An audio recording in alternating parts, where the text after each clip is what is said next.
Glória a Deus.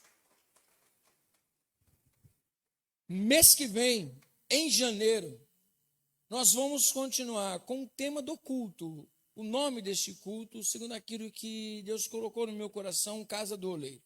Amém? No entanto, no ano que vem nós vamos iniciar uma série de estudos da palavra de Deus. Mas não vai ser estudo de aulinha, mas nós vamos fazer uma jornada. Amém? Uma jornada para você entender um cristianismo com propósito. Afinal de contas, você está dentro de uma igreja. Então a igreja não é o lugar para mim falar de negócios.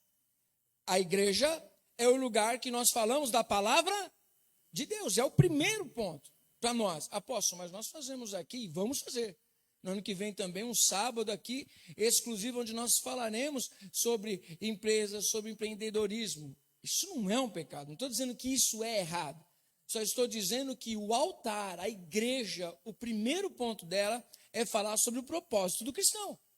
E um cristão que for um empresário bem-sucedido e é cristão de verdade, ele não vai ser abençoado somente ele. O que é que Deus pode fazer na tua vida para que outros sejam afetados? O cristão não é egoísta. E nós vamos aprender na palavra de Deus, em Atos, que teve muita gente que pregou muito e os nomes deles não apareceram na Bíblia. Essas pessoas foram as pessoas que foram dispersas por todas as nações. Pessoas que foram impactadas pelo dia de Pentecostes e saíram pregando o evangelho por todas as nações, e pessoas que sabiam o propósito do seu chamado. E você pode ser empresário, você pode ser pai, mãe, você pode ter o seu emprego, você pode ter sua empresa, pode ter qualquer coisa na sua vida, mas a sua vida é mais além do que o que você está vivendo aqui. A sua vida é espiritual. Um dia, nós não levaremos o carro que nós temos, a família que nós temos, o dinheiro que nós temos, a formação que nós temos, nós não levaremos nada. E aí é a hora. O que é que nós temos para apresentar a Deus? Quem é você de verdade? Nós não somos um corpo que por acaso tem uma alma e por acaso tem um espírito. É o contrário. Amém? Nós somos o quê? Vamos lá comigo, Crasse. Nós somos espírito. Amém? Nós possuímos uma alma. E por acaso habitamos num corpo. Que é esse corpo lindo que você tem aí, bonito do jeito que você é. Aleluia, cabeludo ou não. É isso aí, é nós. Amém? Somos diferentes por fora, mas temos um mundo que é igual a todo mundo. Às vezes mais bagunçado, outro menos bagunçado, mas é o nosso mundo interior, amém? Mas nós somos espírito. E nós em Cristo nos reconectamos com Deus. E agora Ele nos deu um novo sentido de vida. Quem está entendendo? Então isso se chama cristianismo com propósito. O propósito da igreja. Qual o propósito de você estar aqui adorando? Você precisa alinhar a sua vida ao propósito de Deus. Afinal de contas já era para a gente ter ido embora. Vocês não sabiam disso? Você e eu estamos aqui com um propósito. Qual é ele? Em janeiro você vai aprender mais da palavra de Deus. Amém? Mas hoje eu quero já começar a dar aquele pano de fundo para você entender o que Deus tem para nós. Abra sua Bíblia no livro, no Evangelho segundo escreveu o doutor. Qual doutor? Lucas. Lucas foi discípulo de Cristo? Ele andou com Cristo? Não.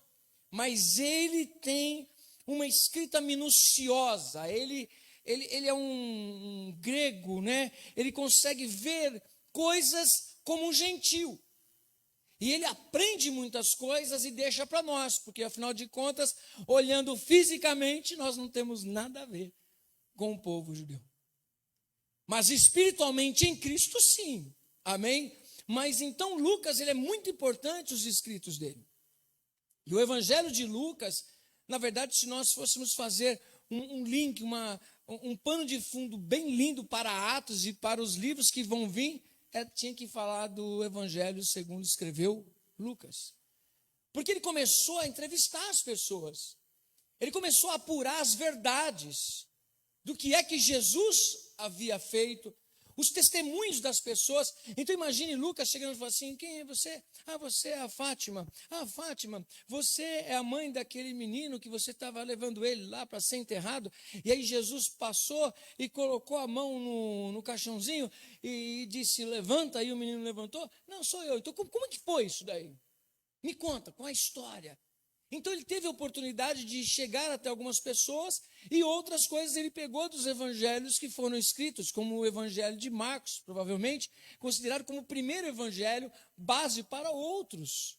Amém? Marcos e Lucas não são pessoas que andaram com Cristo, mas andaram com os discípulos de Cristo, que andou mais próximo de Pedro, Marcos, e Lucas andou mais próximo de Paulo.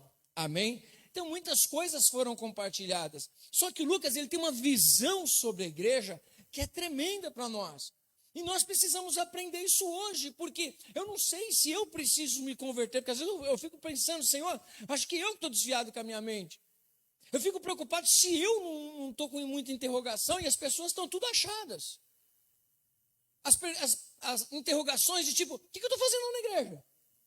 O que esse cara está pregando lá atrás? Desse púlpito, né? Que o nosso é um leão. O que esse cara está falando? O que esse pregador está falando? Por que eu tenho que estar na igreja? Por que eu estou largando essa correria do meu dia a dia e indo para a igreja? O que eu estou fazendo naquele culto de terça-feira? O que eu estou fazendo no culto de domingo? O que eu estou fazendo lá, gente? Qual o propósito dessa igreja de portas abertas? A gente não tem o que fazer, é por isso que a gente resolveu abrir a igreja. Quem tem alguma coisa para fazer sem ser estar aqui agora? Alguém tem alguma coisa para fazer? Nem que fosse desmaiar no sofá, né, Regis? Nem que fosse, bum! Sei o que está passando. Hoje é terça, o que passa a noite na televisão aí de bom? Não sei. Não sei o que você poderia estar fazendo. E nem sempre são coisas pecaminosas. O descanso é pecaminoso? Não, é necessário. Já está dormindo mais cedo, amanhã vai acordar mais cedo, vai ter que trabalhar, tantas coisas, cuidar do filho, cuidar da casa. Mas o que te motivou a estar aqui? Por que eu estou aqui? Então tem que ter sentido. Se as coisas não tiverem sentido para nós, nós estaremos perdidos. Quem está entendendo pode dizer glória a Deus. Então nós precisamos entender qual é a proposta da igreja. Qual é a proposta dessa pregação? Qual é a proposta de nós estarmos aqui adorando? Qual é a proposta de nós estarmos aqui nesta noite? Apóstolo, fala sobre isso para nós. Nós estamos em volta de uma mensagem, a mensagem da ressurreição de Cristo. Eu falei: Senhor, eu trabalharia Lucas capítulo número 24, ele ponto a ponto. Então vai abrindo aí sua Bíblia, Lucas 24. A Bíblia diz, logo no começo, até o 12º versículo, 24, do 1 ao 12º versículo, as mulheres, imagine só, gente, eu participo da história. Quem lê Bíblia e não participar da história, fica perdidinho. Então essa história tem que ter vida para você. Eu estou lendo um livro, Pregação e Pregadores, de David Martin Lloyd Jones. Alguém já ouviu falar desse homem? Cara, é tremendo, um doutor do meados do século XX, que ele fala, parece que ele está pregando agora, pastor. Ele está pregando tudo que está dentro de mim, mas ele está usando a palavra de Deus para respaldar todas as ideias dele. E é um livro tremendo, tremendo, que Deus colocou na minha mão para me ler. E eu olho para essa história e ela tem vida para mim. Ela tem vida em que sentido? Imagine só, Jesus fez tudo o que ele fez e agora morreu. E ele disse: eu vou ressuscitar. Mas passado os 3 dias ali, o luto, né? Vivendo um luto, a cabeça deles como é que estava? E de repente aquelas mulheres, como canta Leonardo Gonçalves, que canta aquela música do Getsemane, é Leonardo? É isso, né? É Leonardo Gonçalves, que ele tem uma outra que ele canta que eu acho bonito também. Hoje é domingo de manhã. Algo, naquele domingo é diferente, o primeiro dia da semana. Imagine, já faz 3 dias que você está curtindo um luto. Agora você vai, pela manhã, até o túmulo. Triste, perdeu alguém como Jesus. E chegando lá, aquelas mulheres se deparam com uma pedra removida e tomam um susto. Então imagine essa cena, aquelas mulheres chegando até aquela pedra, pastor, aquelas que pensavam, vamos pedir para os guardas removerem, alguma coisa assim, porque a gente não vai conseguir, mas nós queremos ver o corpo do mestre, embalsamá-lo, levar os nossos perfumes, que era um costume, e elas vão até lá, quando chegam lá, a pedra tinha rolado, e elas olham lá dentro. E a pergunta é, por que procura o vivo dentre os mortos? Ele não está aqui, velho. Ele ressuscitou. Ele não está morto. Nós, os cristãos, somos os únicos, aleluia. Nós somos os únicos povo peculiar do Senhor que tem uma mensagem. A mensagem é: o nosso Rei vive. O nosso Cristo, o nosso Salvador não está morto, pastor. Ele ressuscitou e há esperança. Porque ele venceu a morte e ele disse: eu vivo e vocês viverão também. As mulheres chegam ali, mas elas se esqueceram dessas palavras. Os homens se esqueceram dessas palavras e elas chegam ali. Cadê o meu mestre? Ele não está. Ele disse que ressuscitaria. E elas olharam e viram aquele lugar e: cadê meu mestre? Capítulo 24, versículo 1 diz assim: mas no primeiro dia da semana, à alta madrugada, foram elas ao túmulo, levando os aromas que haviam preparado, e encontraram a pedra removida do sepulcro, mas ao entrarem, não acharam o corpo do Senhor Jesus. Aconteceu que, perplexas a esse respeito, apareceu-lhes 2 varões com vestes resplandecentes.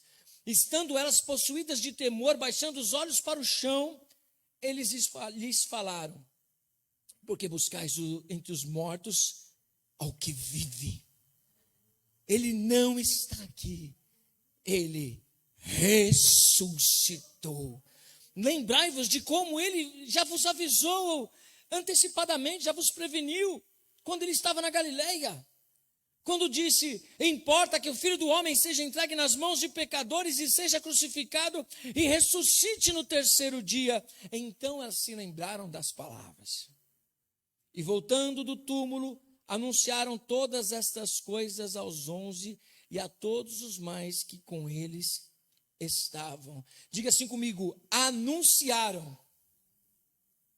Anunciar é entregar uma mensagem. Elas saíram correndo. Em outras passagens, Jesus aqui fala: avisem para os meus discípulos que a gente vai se encontrar lá na frente. Como eu disse para vocês, vai lá que a gente vai se encontrar. E elas saem correndo com uma mensagem, com uma proclamação. E qual é a proclamação do Evangelho? Jesus ressuscitou. Deus amou o mundo, entregou o seu Filho pelos pecadores, e todo aquele que o recebeu deu-lhes o poder de serem feitos filhos de Deus, e agora ele não está morto, ele vive para sempre, está à destra de Deus Pai, amém? Você crê nisso? O nosso Senhor ressuscitou. Me perdoem, existem muitas filosofias nas religiões orientais, existem muitas ideias de muitos deuses, mas só existe no cristianismo o Deus vivo que se tornou carne e ressuscitou. Tem lá o túmulo, que provavelmente seja de Jesus, que foi colocado lá, mas ele é emprestado, era só por 3 dias, porque era o túmulo de José de Arimateia. Possivelmente José de Arimateia foi enterrado lá. Foi colocado naquela tumba, mas Jesus, não. Era só 3 dias. Não existe um lugar físico onde nós encontraremos o corpo de Cristo. Ele ressuscitou. Ele não está mais lá. Tem um hino do Voz da Verdade, muito antigo, que fala que as pedras que ele pisou, eu jamais pisarei. Eu nunca mais pisarei o mesmo chão que Jesus pisou se eu for lá em Jerusalém. Eu nunca tocarei nas mesmas pedras, eu nunca viverei as mesmas coisas. Eu tenho vivo em mim como você tem, ele vive em você porque ele ressuscitou. E ele disse, eu não vou deixar vocês sozinhos, eu e o Pai viremos para dentro de vocês. Eu morarei em vocês. Ou seja, nós como cristãos jamais andaremos sozinhos. O Espírito Santo habita em você, ele mora em você, é casa do Altíssimo.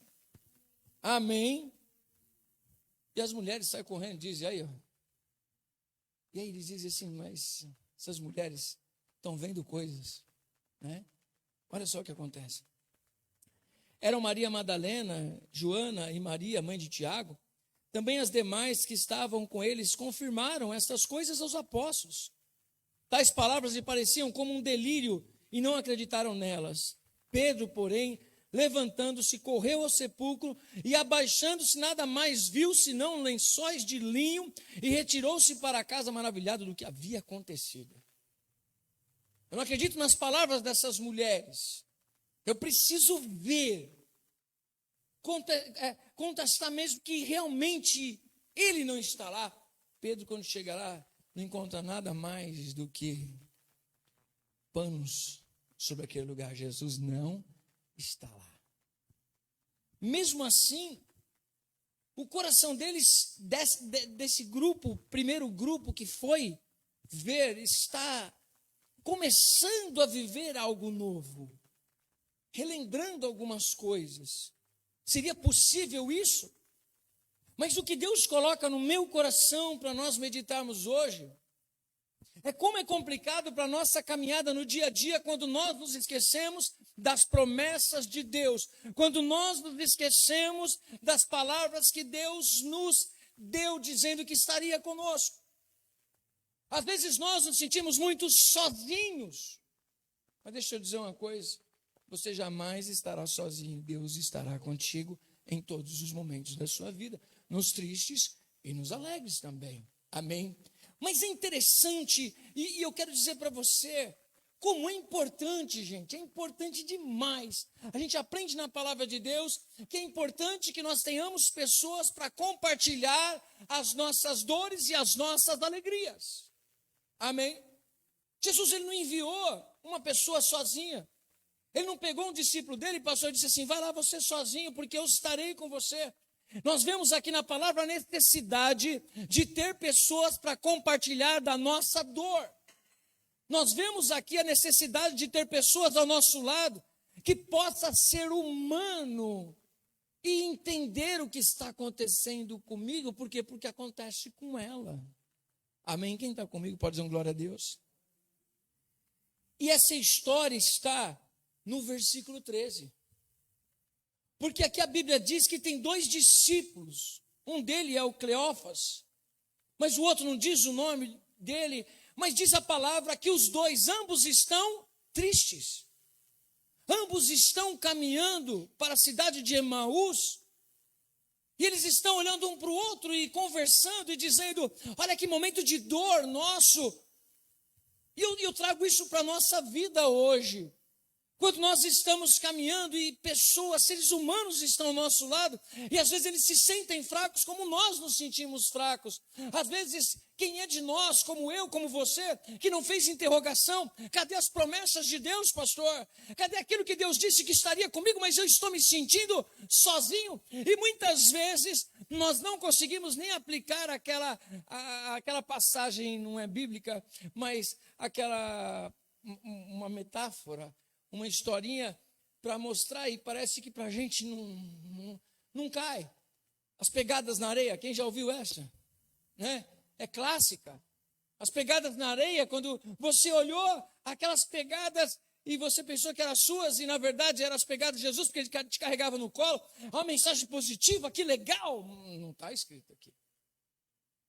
Mas é legal isso daí, mas é legal nós falarmos isso, dá aquele impacto momentâneo, mas quando a gente passa pela dor, quando passa por aquele momento da ausência, que você não tem resposta, você não sabe onde está Deus, o que é que Deus está fazendo, essas coisas às vezes perdem sentido, porque dentro de nós há um sentimento de luto. Aquilo que nós gostaríamos de viver, não estamos vivendo. Sabe aquela cura que não veio? Sabe aquela porta aberta que não se abriu? Sabe aquelas interrogações que nós temos e falamos, meu Deus, cadê todas as tuas promessas? Cadê as tuas promessas da palavra, Senhor? Nós estamos falando sobre as promessas de sexta-feira. E tem tantas outras que nós poderemos ministrar. Quantas sextas-feiras viessem à frente, tem um montão, né, pastor? Para a gente pregar a palavra de Deus. Mas existem momentos que acontecem na nossa vida a mesma coisa que está acontecendo com esses rapazes aqui. 2 homens que eles viveram experiências extraordinárias com Cristo. Ouviram palavras extraordinárias de Cristo. Ouviram Jesus falando de ressurreição. E viram, possivelmente, como discípulos, que Jesus se apresenta depois para eles. Eles reconhecem Jesus. Então eles sabem quem é Jesus, andaram com Jesus. E possivelmente, só não vou dizer com certeza eles estavam, porque não está o nome deles lá, quando na casa de Lázaro, quando Lázaro morreu. Não está o nome deles, mas os discípulos estavam. Então possivelmente eles estão lá. E esses mesmos homens que viram um milagre acontecendo, experimentaram de um milagre. Eles não ouviram falar, eles viram Jesus lá naquele túmulo e dizendo, remova a pedra. E quando eles removeram a pedra e disseram, olha, já cheira mal, ele falou, não importa, remova a pedra. E ele disse, Lázaro, vem para fora. Eles estavam lá. Eles foram testemunhas oculares, eles viram Fátima. Como que eu posso duvidar de um morto no 4º dia, pastor? É verdade, a gente estava com ele estava andando e ele demorou para chegar lá. Quando a gente chegou, as irmãs estavam desesperadas. E disseram, se o senhor tivesse aqui antes, ele não teria morrido. Teria sido curado. Nós estávamos com ele quando as pessoas começaram a dizer, curou tanta gente, não curou o próprio amigo. E Jesus disse, teu irmão ressuscitará. Eu sei, nós acreditamos na ressurreição. No último dia e um momento lá na frente ele vai ressuscitar, como todos ressuscitarão. Então eles acreditam na ressurreição. Você crê na ressurreição? Amém. Aí Jesus diz, não, eu não estou dizendo depois. Eu estou dizendo agora. Agora. Se vocês creem, vocês verão a glória de Deus se manifestando. A cena é uma das cenas maravilhosas que eu gostaria de estar. Eu creio na Bíblia. Eu creio nas histórias. Então imagine eu ao lado de Jesus e Jesus dizendo, Lázaro, vem. E daqui a pouco vem Lázaro para fora. A multidão fica embasbacada, de boca aberta. Meu Deus, quem é esse que tem poder sobre os mortos? Você já orou por alguém pedindo que Deus ressuscitasse ele? Eu já. Ah, Senhor, como eu tenho saudade, pastor. Como eu queria voltar, às vezes, a ser criança espiritualmente. Mas a minha maturidade espiritual me impede tanto. Não é? Às vezes a nossa maturidade espiritual nos impede demais. Por exemplo, você vê uma criança correndo para lá e para cá, e pulando para lá e para cá, você fala, você vai para correr na igreja, você briga com ele. Às vezes você vê uma criança pequenininha se alegrando com uma coisa tão banal para nós, tão pequena. Às vezes eu reparo nisso, às vezes as crianças, né, que eu sei que o João está ganhando, né, está na frente das disputas, não falta uma, aquela expectativa naquele momento de estar ali, é um prêmio para mim. Eu me lembro da minha infância, eu queria estar lá na escola bíblica, na presbiteriana, porque eu queria ganhar aquele joguinho de canetinha, de botinha, que tinha. Quem já viu isso daí? É uma fileirinha de botinha com as canetinhas assim. Alguém já viu isso daí? É bem antigo isso daí, gente. Eu queria ganhar, era o prêmio, aquele momento, aquela expectativa. Eu queria estar com a professora e eu tive a oportunidade de fazer o velório da minha professora de escola bíblica. E ela dizia, valeu a pena. Mas às vezes a gente se torna tão racional das coisas e não consegue mais desfrutar essas coisas tão simples de crer, e se entregar e ter essa expectativa. Eu acho que na ministração de domingo, quem não assistiu ainda, assista. Acho que traduz bem a igreja sem expectativa. Uma vida sem a expectativa, às vezes pensamos em expectativa do dinheiro, expectativa no casamento, expectativa no carro, expectativa nas coisas, e não é pecado isso daí, gente. Tem que ter expectativa mesmo. Mas cadê a expectativa da vida com Deus? A expectativa de adorar, a expectativa de pregar, a expectativa de estar adorando, a expectativa de falar de Cristo, a expectativa da ressurreição de Cristo. Ele ressuscitou. Deus te ama. Mas isso nunca vai ter peso de verdade se nós não sentirmos essa verdade em nós. E às vezes a nossa maturidade começa a deixar de lado a palavra e começa a viver só o sentimento. Uma maturidade prejudicial. Por quê? Eu raciocino demais. Eu quero coisas concretas demais. E viver pela fé é algo complicado para quem tem os pés na terra.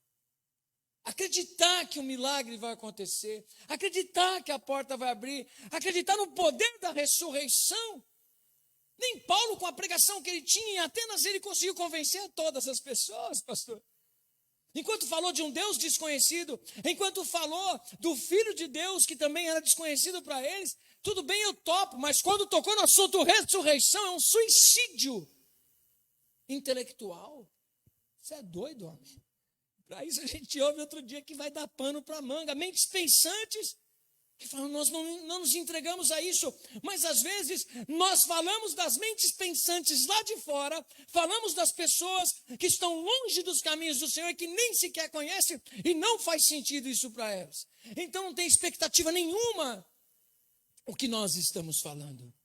Agora o grande problema é quando nós estamos na igreja, quando nós estamos dizendo, estou servindo ao Senhor, mas eu perdi essa expectativa. Essa expectativa da vida, essa expectativa do que Deus trouxe para nós, da palavra dele que continua sendo viva e eficaz e mais penetrante do que espada mais afiada que for. Faz sentido. Não alegra. Pensar na volta de Cristo como a solução de não termos mais problemas é muito pequeno perto de uma cruz que foi enfrentada pelo Filho do Deus vivo para nos dar vida, mas não para viver lá, para começar ela hoje aqui. Eu não vejo a hora de Jesus voltar, por quê?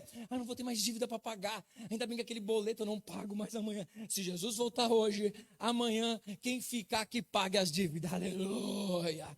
Eu estou cansado das minhas lutas, eu estou cansado dos meus problemas, eu não quero a volta de Cristo por causa do meu cansaço, mas eu quero a volta de Cristo por causa da glória que há de ser manifestada. A expectativa é diferente. Não é a expectativa da solução dos meus problemas, é a expectativa da manifestação da glória de Deus. A manifestação desse poder da ressurreição. É manifestar o reino de Deus na minha vida. Jesus, ele não disse, vem um dia lá na frente, o teu reino, Pai. Não. Ele disse, ore e diga, venha a nós o teu reino e seja feita a tua vontade. Não é no porvir, é agora, é já. Venha o reino de Deus sobre cada um de nós. Amém? Então eu consigo, depois de falar tudo isso, eu consigo entender 2 homens que andaram com Jesus e viram tudo que viram, ou ouviram tudo que ouviram, e comentando um com o outro assim: rapaz, ele falou um monte de coisa para nós. A gente pensou, vamos conjecturar aqui, nós aqui, a gente andando assim, uma Vani falando assim: Vani, a gente pensava que Jesus ia resolver todos os problemas. A gente estava abandonado aqui, irmão José, Cida. A gente estava aqui abandonado, apareceu Jesus aqui, disse que ia estar com a gente todos os momentos da nossa vida. Ele ressuscitou gente morta. Ele curou enfermos. Ninguém nunca apareceu nessa terra com tal poder. Ou seja, eles tinham uma expectativa em Cristo, sim ou não? Eu acho melhor a gente consertar. Acho que eles tinham expectativa em Jesus e se esqueceram do Cristo. Porque há uma diferença. Porque se eles estão olhando Jesus como uma pessoa, como você vai ver que ele fala que ele fez grandes coisas como um grande profeta, um varão renomado, nunca teve ninguém igual a ele. Eles estão se esquecendo do Deus vivo, que era Jesus aqui na terra. Eles estão olhando para aquele Jesus homem, o Filho do homem, que permanece para todos sempre, mas eles não estão conseguindo ver aquele Cristo Salvador que haveria de padecer na mão dos pecadores e ressuscitaria. Eles também perderam a visão, eles se esqueceram da palavra, eles se esqueceram da promessa de Jesus Cristo e eles começam a ficar frustrados. E nesses momentos de frustração, eu acho glorioso isso, é ter com quem compartilhar as suas frustrações. Mas você só consegue compartilhar frustrações com quem se frustra também com as mesmas coisas que você se frustra. Senão a pessoa não entende você. Não é verdade? Pessoas que passam pela luta, pessoas que passam pela dificuldade, pessoas que sabem o que é cuidar de um casamento, o que é cuidar de um filho, o que é pagar aluguel, o que é pagar dívida, o que é fugir de coronavírus, o que é ter resfriado, o que é ter dinheiro, o que é não ter dinheiro, o que é ter bastante comida, o que é ter pouca comida. Ou seja, essa história de ser humano, que é essa gangorra doida, sim ou não? Aqueles homens estão compartilhando da dor. Com quem você pode compartilhar da sua dor? Quem é o teu amigo? Quem é o teu companheiro? Quem está entendendo pode dizer um glória a Deus. Esses homens estão dizendo um para o outro: triste, mano. A gente tinha tanta esperança. Tipo, hein, Vitor? E agora, mano? O que a gente vai fazer? De repente chega alguém e fala assim: e aí? O que vocês estão conversando aí? A gente está conversando sobre o maior acontecimento de todos os tempos. Você é estrangeiro aqui? Qual acontecimento? O que aconteceu agora em Jerusalém? Você é estranho aqui, você não está sabendo? O quê? E eles começam a falar da dor deles. Eles perderam a visão da palavra. Eles perderam, presta atenção no que eu vou dizer para vocês. Eles começaram a ficar frustrados, porque eles perderam a visão da ressurreição. Eles perderam a visão do evangelho. Eles perderam a visão da proclamação do povo único e exclusivo de Deus. O quê? O evangelho. Eles estavam olhando Jesus e falando: esse cara deveria administrar aqui para nós e nós seríamos libertos de Roma. Esse Jesus que nós acreditávamos, eu vou ler para você, deixa eu ler para você, versículo 13, acompanha comigo. Naquele mesmo dia, 2 deles estavam de caminho para uma aldeia chamada Emaús, diante de Jerusalém, 60 estádios. E iam conversando a respeito de todas as coisas sucedidas. Aconteceu que, enquanto conversavam e discutiam, o próprio Jesus se aproximou e ia com eles. Os seus olhos, porém, estavam como que impedidos de o reconhecer. Olha que interessante, a nossa dor tem o poder de nos deixar cegos para a verdade de Jesus no meio de nós. Quem está comigo pode dizer um glória a Deus? Estou empolgado só comigo mesmo, aqui só para mim? Está recebendo a palavra? Diz aqui, ó. Então Jesus perguntou para eles: que é isso que vos preocupa? E do que vocês estão tratando à medida que vocês caminham? E eles pararam como? Entristecidos, cabisbaixos, desmotivados. Parece que eu encontro muitas vezes isso. Pessoas que, se não falarem das coisas da terra, não se motivam. Mas se nós falarmos das coisas dos céus, não faz sentido. Perdeu o sentido. Por quê? Já não se alimenta mais da palavra de Deus, se alimenta dos seus próprios sonhos. Não se alimentam dos projetos de Deus, se alimentam dos seus próprios projetos. E os nossos projetos, às vezes, nos frustram. Sim ou não? Puxa, não deu certo. Deus não é comigo. Ai, Deus tem raiva de mim. Alguma coisa está conspirando contra mim. E Paulo, ele diz que é a visão de quem está com a cabeça no céu. O que ele diz lá em Romanos? Todas as coisas cooperam para o bem daqueles que amam a Deus, para aqueles que são chamados segundo o seu propósito. Aleluia! Ele vai dizer: um, porém, chamado Cleopas, respondeu dizendo: és o único, porventura, que, tendo estado em Jerusalém, ignoras os ocorridos desses últimos dias? E ele lhes perguntou: quais? E eles sabiam, explicaram. O que aconteceu a Jesus, o Nazareno, que era varão profeta, poderoso em obras e palavras diante de Deus e de todo o povo, e como os principais sacerdotes e as nossas autoridades o entregaram para ser condenado à morte e o crucificaram. Ora, nós esperávamos que fosse ele quem havia de redimir a Israel, mas depois de tudo isso, é já o terceiro dia desde que tais coisas sucederam. É verdade também que algumas mulheres das que conosco estavam nos surpreenderam, tendo ido de madrugada ao túmulo e não achando o corpo de Jesus, voltaram dizendo terem tido uma visão de anjos, os quais afirmaram que ele vive. De fato, alguns dos nossos foram ao sepulcro e verificaram a exatidão do que disseram as mulheres, mas não o viram. Eles estão aqui dizendo o seguinte: a gente tinha maior expectativa que Jesus ia resolver os nossos problemas.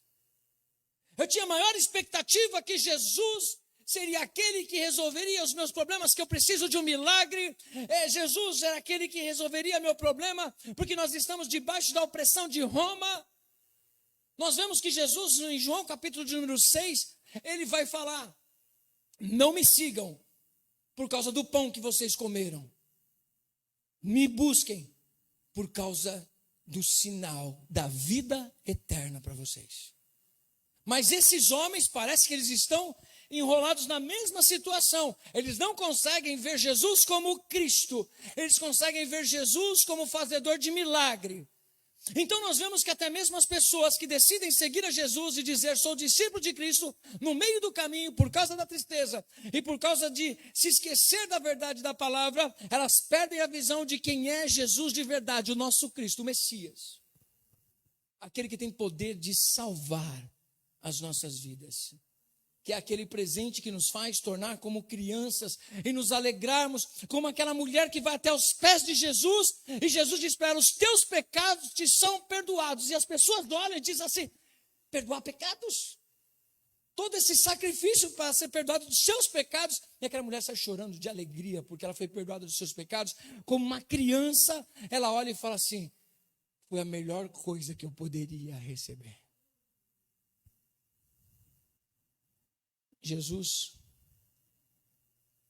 ele parece o rosto de Jesus assim, olhando esse texto, que ele está olhando para mim e para você e diz assim: eu já disse para vocês que no mundo vocês teriam aflições, qual é a novidade? Eu já disse através dos meus servos tantas coisas, já disse através de Paulo, que nos últimos dias, por aumentar a iniquidade, o amor de muitos esfriaria. Eu já disse através dos meus servos tantas coisas, já disse através dos profetas no Antigo Testamento, já disse através dos apóstolos, já disse eu andando com vocês, as palavras ficaram registradas e vocês não entenderam ainda. Vocês estão desanimados porque você perderam a visão de quem eu sou. E vocês estão tendo uma visão do que vocês querem que eu seja. É diferente. É diferente. Ter a visão de quem Deus é uma realidade.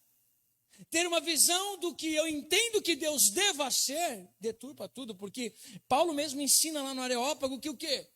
Ele não é como outros deuses, com D minúsculo. Ninguém formou Deus. Ele é que formou todas as coisas, nele nós existimos, nele nós nos movemos. E um dia ele levantou o filho dele e disse: vai e dá vida por este povo, que é o meu povo especial. Essa é a palavra que Paulo pregava lá. O evangelho da salvação. Esse evangelho da salvação, ele envolve um montão de coisas. E uma das coisas que envolve não significa que vocês não terão tribulações.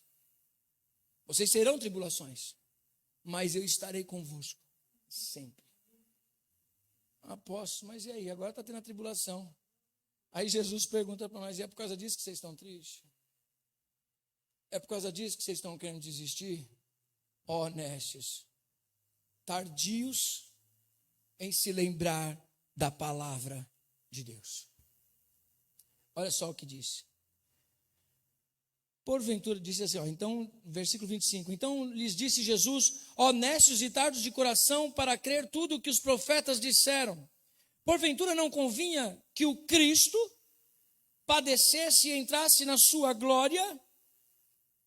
E começando por Moisés, discorrendo por todos os profetas, expunha-lhes o que a seu respeito constava em todas as escrituras. Me parece que quando eu estou olhando para essa palavra, Jesus está dizendo para nós assim: pastor, analise a vida dos profetas, olhe a vida de Moisés, olhe a vida dos meus servos, está escrito sobre mim, mas eles dão exemplo de estar pregando uma palavra que é o evangelho desde lá do Éden, filho. Se achou que ia ser fácil, nunca vai ser fácil. A vida cristã é cheia de desafios. Quem está entendendo pode dizer um glória a Deus. Mas não é desafio para o líder, é desafio para todo cristão. Quem é cristão aí? É o desafio onde as notícias ruins batem na sua porta e você tem que dizer: o meu Redentor vive. São os momentos que você se sente sozinho, mas você vai dizer: o meu Redentor vive. Isso não é exclusividade de pastor. Isso faz parte da minha história e da sua história. E nós precisamos fazer o que Jesus ensinou. Traga à memória aquilo que vai te dar esperança, a palavra. Muitos passaram perseguições, muitos passaram lutas. Apóstolo, mas Jesus está dizendo aqui que as escrituras falaram sobre ele. Sim, mas eu não vou deturpar o texto se eu olhar e dizer o seguinte: essas coisas que aconteceriam trariam tristeza. Jesus mesmo avisou: olha, vocês vão ficar tristes e algumas pessoas vão ficar felizes. Mas depois, quando eu ressuscitar, vocês ficam alegres e eles tristes, porque eu vivo para todo sempre e vocês também viverão. Vai invertendo os polos. E essas pessoas que também entendiam Jesus como aquele que age na terra, disse: meu reino não é desse mundo. Só que eles não entenderam. Não captaram, se perderam no meio do caminho. E agora Jesus está dizendo para eles: olha para as escrituras. Lembra lá de Isaías dizendo do servo sofredor. Mas lembra também que ele disse que ele ressuscitaria e veria o fruto do seu penoso trabalho. É isso que está acontecendo. Não tem novidade, a palavra já disse. Então, se eu quero trazer esperança para a minha vida, para o meu dia a dia, eu preciso olhar para as escrituras. Quem está entendendo pode dizer um glória a Deus. Está entendendo, meu irmão? E aí diz assim, ó, e começando por Moisés, discorrendo por todos os profetas, expunha-lhes o que a seu respeito constava em todas as escrituras. Quando se aproximaram da aldeia para onde iam, fez ele menção de passar adiante. Mas eles os constrangeram, dizendo: fica conosco, porque é tarde e o dia já se aproxima. E ele entrou para ficar com eles. E aconteceu, quando estavam à mesa, tomando ele o pão, abençoou-o e, tendo-o partido, lhes deu. Então se lhes abriram os olhos e reconheceram que era Jesus. Mas ele desapareceu na presença deles. Versículo 32. Isso eu acho tremendo. O que cada um de nós, eu pregando a palavra, qualquer um que subir a este altar e vier para este púlpito, porque altar é tudo isso, púlpito é onde a gente faz a pregação, amém? Nosso púlpito é o leão e nosso altar é tudo isso, amém? Mas todos aqueles que vierem aqui têm algo para dizer e só pode abrir a boca para dizer se for a palavra de Deus. Mas é interessante a importância das escrituras na boca de um pregador. Olha só que interessante. Enquanto Jesus expunha as escrituras do passado, do Antigo Testamento para eles, enquanto Jesus expunha a verdade do Evangelho que ele tinha ensinado, o que é que eles admitem que quando Jesus está falando ao coração deles aconteceu? O que aconteceu aqui, diz a palavra?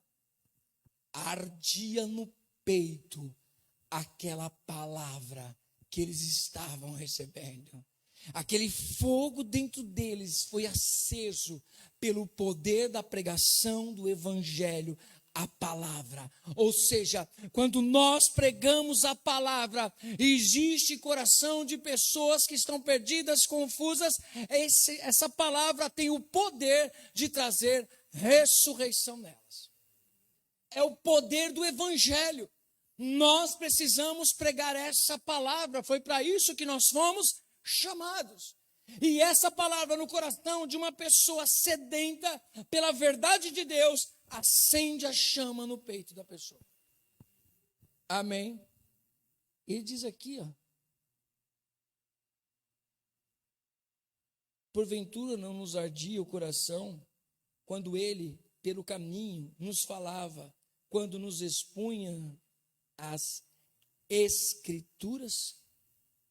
O que aconteceu? Olha só, versículo 33, para a gente terminar aqui. E na mesma hora, levantando-se, voltaram para onde? Para Jerusalém, onde acharam reunidos 11 e outros com eles. Ou seja, aqui eu já posso entender que tem mais de 11 discípulos que andavam com Cristo. Existe 12 e um se enforca, né? Ou, né? Fala sobre a morte de Judas, a gente vai ter que mexer um pouco nisso, né? Mas vamos colocar, se suicida, melhor, né? Mas ele foi lá, se suicidou, ficou 11, mas tinha outras pessoas junto com ele. Nós vamos ver isso em Atos, mulheres e homens que andavam com Cristo e estavam esperando a promessa do derramar do Espírito Santo. Amém? Mas diz aqui a palavra que eles, depois de ouvirem a palavra do Evangelho, o coração deles pegar fogo, eles voltam para Jerusalém e eles fazem uma coisa, onde acharam reunidos 11 e outros com ele, os quais diziam: o Senhor ressuscitou e já apareceu a Simão. Então os dois contaram o que lhes aconteceram no caminho e como fora por eles reconhecido no partir do pão. Quando eles estavam conversando, de repente, quem aparece no meio deles? Jesus. É verdade essa mensagem. O que eu posso aprender aqui com essa palavra hoje é que a mensagem da ressurreição, bem orientada, à base das Escrituras, pode nos alinhar a um propósito de existência em Deus. Ela tem o poder de acender o coração de uma pessoa que está como um pavio que fumega. Sabe aquelas velhinhas da festa? Sopra, soprou. Aí fica só aquela fumacinha saindo. Daqui a pouco, acende. Assim é a vida de uma pessoa que se encontrou com Cristo. O poder do Evangelho é como o Espírito Santo sopra. E o Espírito Santo sopra e vai acendendo a chama no nosso coração. Apóstolo, como que eu posso aplicar isso na minha vida? É por isso que eu trouxe a aplicação de transferir tudo isso que aconteceu nas histórias que Jesus está contando para eles, não somente no sentido de que Jesus ressuscitaria, mas de que todas essas pessoas viveram por essa esperança, a ressurreição, o Filho de Deus se manifestando, o Messias. Ele mesmo disse: no mundo tereis? Então, não é surpresa nem para mim e nem para você. Mas ele disse o quê? Tem de bom? Ele venceu. E se ele venceu, nós nele venceremos também. Amém? Olhando essa história, esses homens olham para o outro rapaz. Quando ele falava, acendia um fogo no nosso peito, queimava o nosso coração com as palavras. A palavra de Deus tem que queimar o teu coração. A palavra de Deus tem que sacudir você por dentro. Tem que dar esperança, tem que dar expectativa. Porque esses homens, eles ouviram, eles viveram uma experiência e eles não foram para outro lugar. Eles foram anunciar, ou seja, as mulheres proclamaram a experiência da ressurreição. Esses homens estão proclamando a experiência da ressurreição. E agora Jesus vai dizer para eles: vão e pregue a ressurreição, para que as pessoas também desfrutem dessa palavra. Não importa as coisas como estão. O que importa é que o nosso Redentor vive. Ele ressuscitou e ele vivo está. Se coloca de pé em nome de Jesus.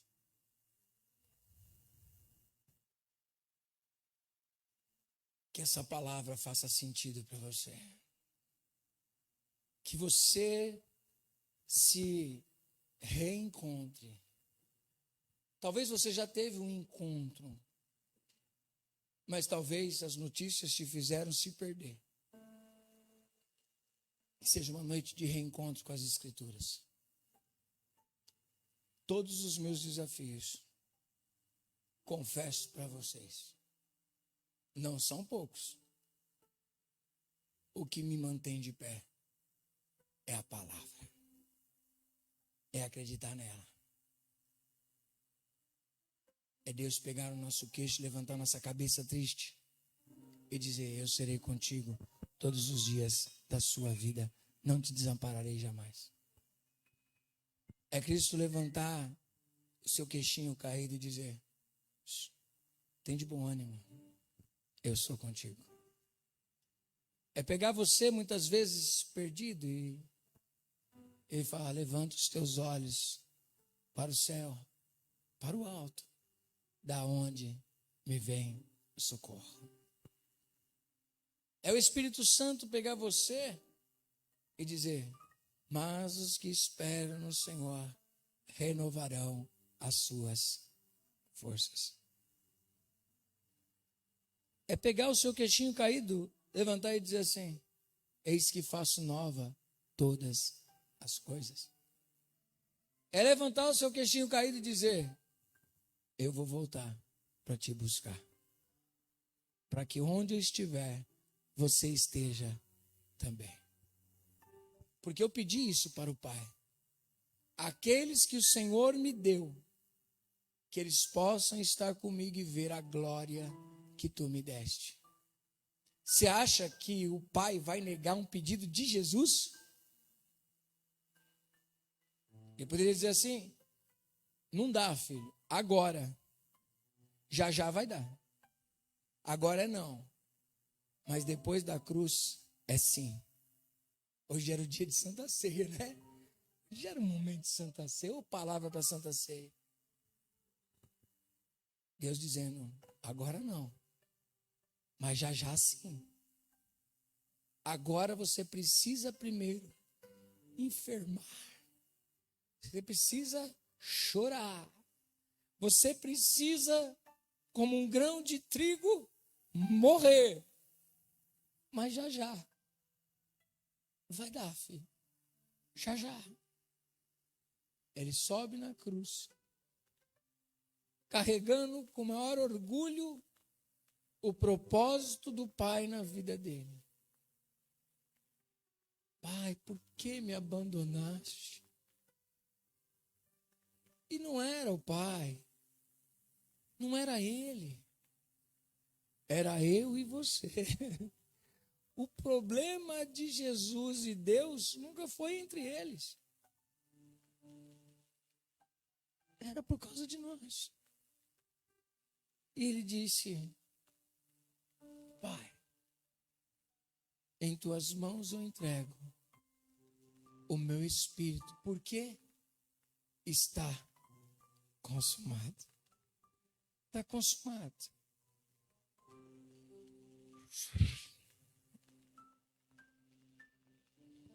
Olha o que diz lá em Salmos. Quem é esse aí? Levantai-vos, ó portais eternos, para que entre. Quem? É ele, o Rei da Glória. É ele, o nome sobre todo nome, maravilhoso. Filho do Deus vivo, filho do homem, unigênito de Deus. Por enquanto, ele é unigênito. Pai, está aqui tudo o que precisava ser feito. Está concluído. Ressuscitado. Agora só falta uma coisa, Pai. Manda o Espírito Santo sobre eles. Porque eu disse que eu e você, depois da minha morte, da minha ressurreição, nós moraríamos dentro deles. E vai se cumprir. Porque essa era a minha promessa, filho. Era esse o meu projeto. E ele se cumpriu. Feche os seus olhos neste momento. Eu não sei qual a dor que você passa. Não sei qual a tristeza que você passa. Só quero te dizer uma coisa. Ele é contigo.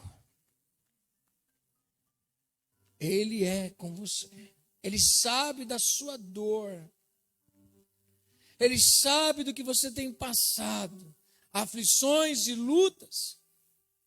Mas Ele te ama.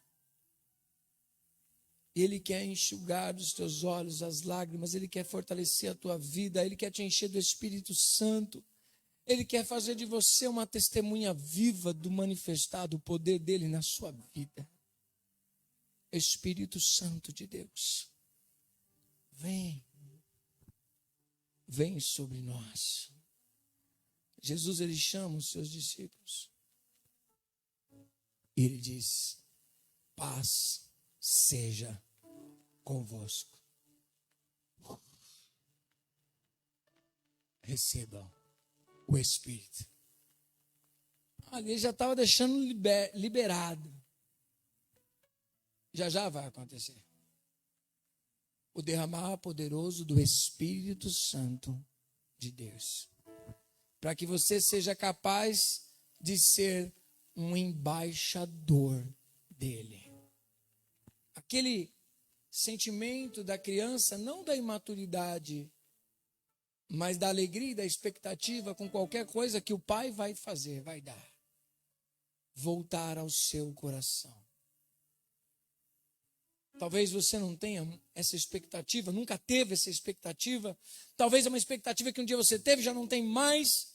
Hoje eu quero pedir que o Senhor venha com o poder dele sobre a tua vida e traga essa expectativa.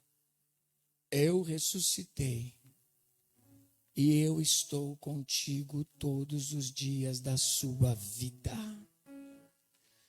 Oh Espírito Santo de Deus, vem sobre nós, sopra o teu Espírito, Senhor, sopra sobre este lugar, Senhor, sopra, Senhor meu Deus, sobre nossas vidas, Senhor, vem nos encher da sua glória, Senhor, vem, Senhor, toma o teu lugar, aquele que está fraco, aquele que está entristecido.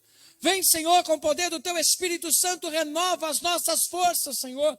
Em nome de Jesus Cristo, vem, enche a tua igreja com o teu poder, Senhor, com a tua glória, Senhor, nesta noite. Reaviva através do poder do Evangelho, da tua palavra, Senhor. Tira toda a tristeza, em nome de Jesus Cristo, Senhor. Assim como o Senhor fez com estes homens, renova a nossa vida, renova o nosso coração, Senhor, nesta noite, que nós possamos voltar a ter essa expectativa. Ele vive, Ele ressuscitou, e por isso nós estamos firmes e alegres. O nosso Redentor vive, Ele vive, e Ele virá para nos buscar. A igreja de Cristo será arrebatada. Vem, Senhor, nos envolver com o teu amor e a tua glória, Senhor, em nome de Jesus Cristo. Amém? Eu fico imaginando a conversa deles depois. Rapaz, e não disse que ressuscitaria e ressuscitou mesmo, Pati? Vamos embora, gente. Porque disse que estaria com a gente, então ele não mentiu. Ele não mente para a gente. Ele disse que estaria conosco, então a gente pode acreditar. Bora! Bora! Vai ter luta, vai ter dificuldade, mas bora! Porque Ele estará conosco. Ele estará conosco. E essa é a maior garantia de todos os momentos. Se passares pelo fogo, eu estarei lá com você. Ainda que você passe pelo vale da sombra da morte, eu estarei lá com você. E a gente quer que Deus nos livre de todas as coisas que Ele passaria com a gente. O que eu quero é a presença de Deus. O que eu quero é a presença de Deus. Com a presença de Deus, nós vencemos todas as coisas. Sabe o que eu peço para Deus? Primeira coisa, ouça o que eu peço para Deus, que você faça parte disso. Eu peço para Deus sempre, Ele esteja comigo. Sem Deus tudo perde sentido. E outra coisa, que aí nós nos tornamos invencíveis. Não precisa ser todo mundo, mas que sejam aqueles que estiverem juntos, sejam apaixonados por Deus. Pessoas que realmente estejam decididas a viver esse poder do Evangelho. Apóstolo, mas quantos precisam ser? Eu não sei. Eu só sei que 12 homens incendiaram a partir de uma cidade o mundo inteiro. Olha quantos nós somos aqui. É só sermos cheios do Espírito Santo de Deus. Para você ver como a gente precisa buscar mais. Apóstolo, mas 12 são poucos. 100. Pode ser. Mas sabe o que eu aprendo? Existem coisas coletivas. Existem coisas individuais. Nós podemos impactar todo esse bairro aqui com 100 pessoas. Mas uma coisa intriga o meu coração. Mas eu já tenho a resposta. Aquele endemoniado foi liberto, não foi? Primeira coisa que ele quis fazer foi o quê? Seguir Jesus. Jesus disse, vai pregar.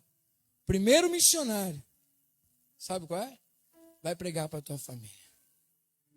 Ao invés de você vir atrás de mim, vai lá para sua casa e diga tudo quanto Deus fez por você. A gente pensa em 12, mas e o exemplo de cada um que viveu uma experiência com Deus? Aquele foi um, aquela mulher samaritana foi outra, e assim vai indo pessoas que foram impactadas no particular e saíram pregando o Evangelho para todos os lugares. E o Evangelho, louvado seja Deus, não existe até hoje por causa de mim. Existe por causa de Deus, por causa de Cristo, por causa do Espírito Santo que está neste lugar. Então vai continuar existindo. E que eu e você sejamos usados para isso. Em nome de Jesus, amém? Levante as suas mãos. Que o Senhor abençoe a tua vida. Que o Senhor te dê uma noite de descanso. Que você receba a expectativa de Deus no teu coração. Estude as Escrituras. Olhe para a palavra de Deus e saiba: Ele é contigo. As dificuldades existirão, as lutas virão, mas o Senhor é contigo. Não desista, não pare. Deus vai fazer milagre acontecer. Ele mesmo vai prover todas as coisas, amém?